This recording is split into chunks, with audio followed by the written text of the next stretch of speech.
Hey everyone, my name is Carion Tae, and today we're going to be talking about cravings. Cravings is something that we all experience.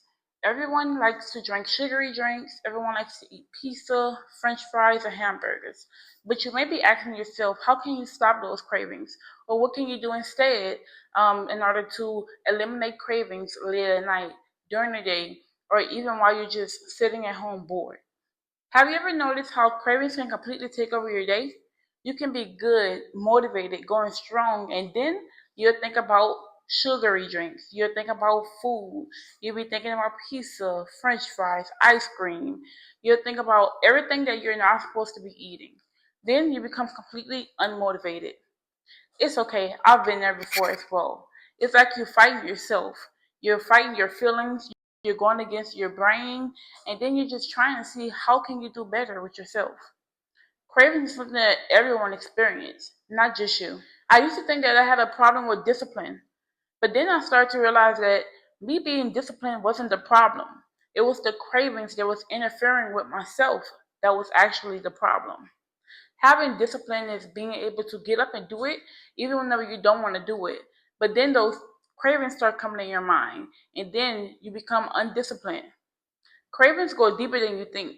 If you're new here, I had no motivation to do anything. I was stuck at 310 pounds. I had no discipline. I had no drive. I was just stuck. And I always ask myself, why can I lose weight?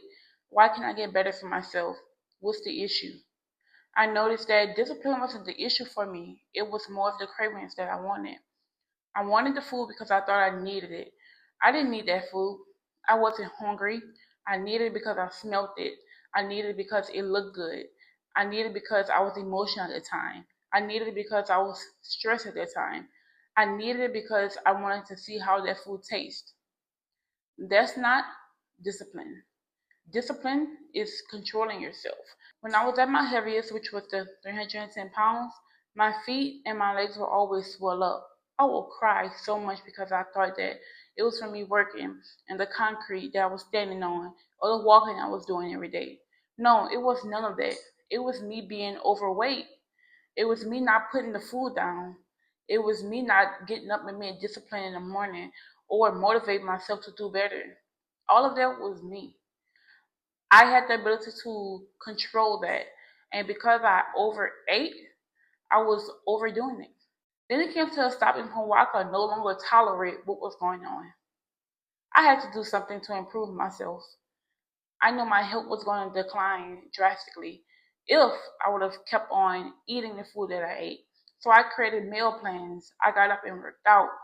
I did this routine that I'm still sticking to today because I know that that's what's going to help me.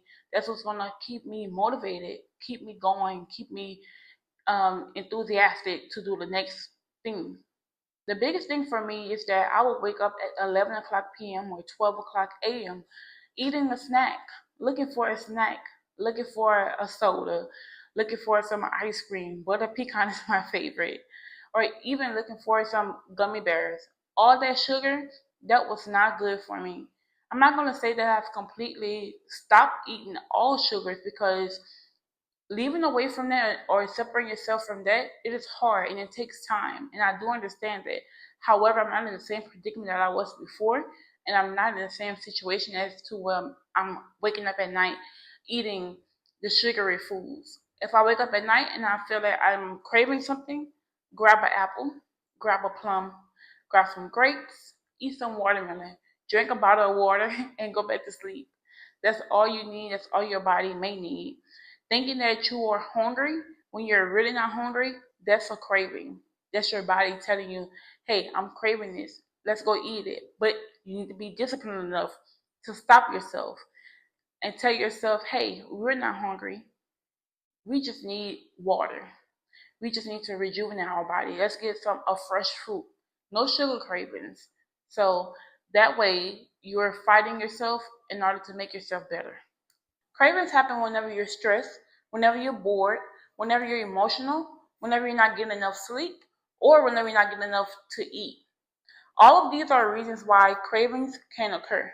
These are reasons why you may be eating uncontrollably as well. Most of the time, whenever you're emotional, you eat the most because it's based off how you feel and not what you want and need. There are several stages whenever you're talking about the craving cycle. The first cycle is motivation. You feel motivated, you're getting up every morning, you're making a routine, a plan, you're determined to go ahead and get to your goals. You're determined to succeed while on your journey. Then you create this restriction. Things you can't do, things you can do, things you can eat, things you can't eat. And then comes the restriction, that's when your cravings will hit. Those are the things that you're trying to avoid, but you're craving it so much that you're tempted to eat it. You're tempted to go ahead and get it. You're tempted to drink that sugary drink, eat that piece of cake, order that box of pizza. Those are things that you do not need. Then you have the emotional eating. Emotional eating is whenever you go get your craving just because of how you're feeling.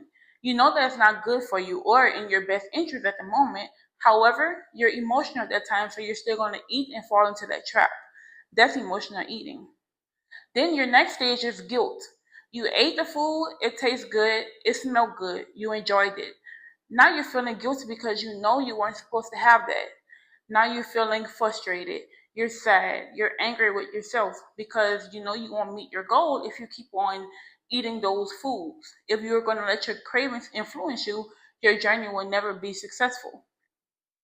Then you restart again. You restart the whole cycle over again. This time, you're determined to do it. You're more motivated. You say you're disciplined. However, at the end of the day, if you're going to keep on restarting over and over again, then you need to just stop the journey itself and make sure that you know that you are dedicated and committed to improving yourself before you restart again. Otherwise, you're going to still fall in your craving cycle. You're still going to eat that food that you weren't supposed to eat, and you're still going to drink that sugary drink that's bad for you. Although I craved a lot of things while on my journey, what helped me the most was eating a lot of protein. That's your meat, that's your fish, that's your tuna, that's your boiled eggs. Eating protein will make you so much fuller. It's going to give you more energy so that way you won't even think about things you're craving. You'll stay fuller until your next scheduled meal. What also helped me while on my weight loss journey to fight those cravings is drinking water. I try to drink at least 3 to 6 bottles of water each and every day because it helps keep you fuller. If you feel like you're hungry, drink some water. If you feel like you need a snack, drink some water. That will keep you full until your next scheduled meal. Next thing that helped me while on my weight loss journey to help fight those cravings is going to be eating healthier snacks. Once you find some snacks that is going to fit you, you're going to love it, you're going to enjoy it, you're going to know that that's what you need to eat in order to stay full. Some healthier snacks that I will find myself eating are fruit a lot. I love fruit. My go-to are watermelon, grapes, apples, oranges. I'm starting to eat bananas a little bit more now, but fruit is going to be like your best friend. Also, mixed nuts, sunflower seeds. I like rice cakes. I know Quaker has some good rice cakes. They come in caramel, apple, and they come in cinnamon as well. You can also try apples and peanut butter. Now that is also good.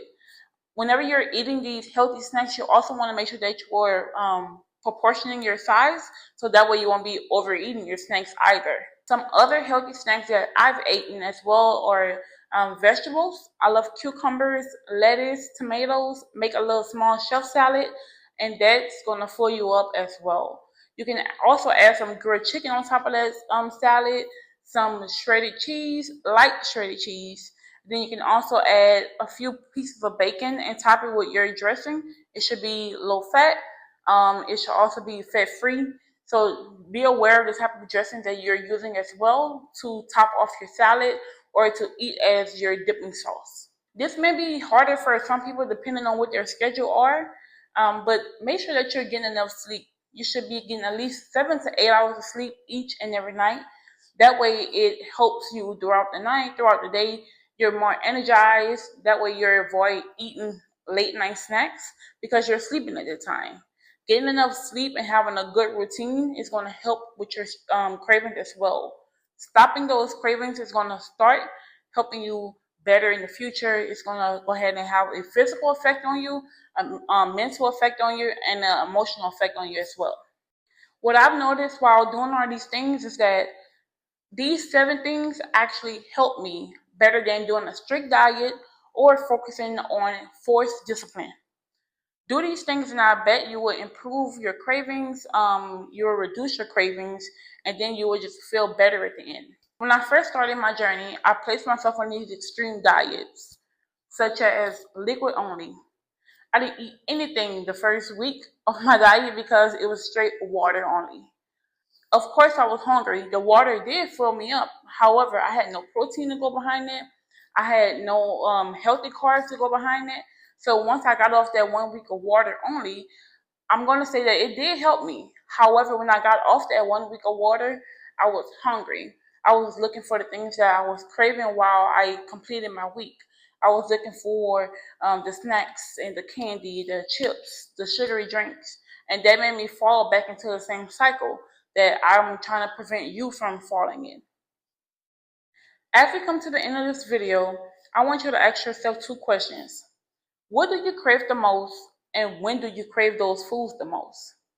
Think about it, write it down, take notes, keep track of it. The things that you're craving, see other things that you can substitute that with. See how you can avoid eating that type of food. See what time of the day that you should be fuller. See what time of day you need to eat more protein, drink more water, get more sleep. All of those things are going to help you in the long term with your cravings. Thank you so much for watching this video. I hope you understand your cravings a lot more. If you have any questions, please let me know and I'll be sure to respond to each and every one of you. I hope you enjoyed this video and I hope to see you in the future. Bye.